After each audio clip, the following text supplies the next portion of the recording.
Pitu-pitu saya kasih nama Bablas Zoo S070522R. Ini juga kemarin patah kepalanya dengan sayapnya, sudah saya sambung.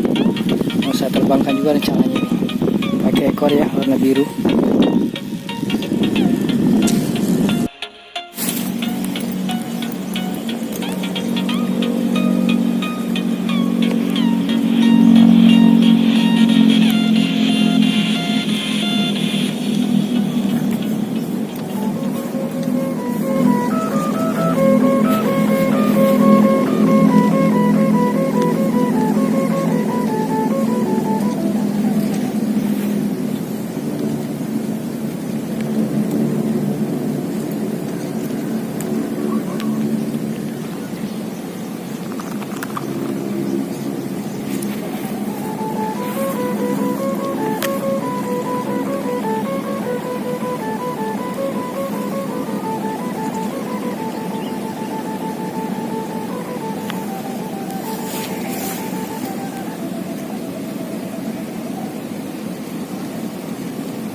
Alhamdulillah, ini baru yang kedua kali ini sudah saya bisa menangkap tangan layangan jalagundi motif laba-laba saya ini. Sayang tadi tidak terekam kameranya karena di belakang ini pas saya menariknya. Pitu-pitunya slow ya, gambus-gambus slow. Setelahnya setelah lambat, tapi lumayan mak gambus sih. Tapi cuma paling 5 nada ini. Oke, demikian. Semoga bermanfaat. Jangan lupa jaga keselamatan kesehatan dan sholat 5 waktunya. Terima kasih sudah menonton. Salam Muhammad Sudatan. Assalamualaikum warahmatullahi wabarakatuh.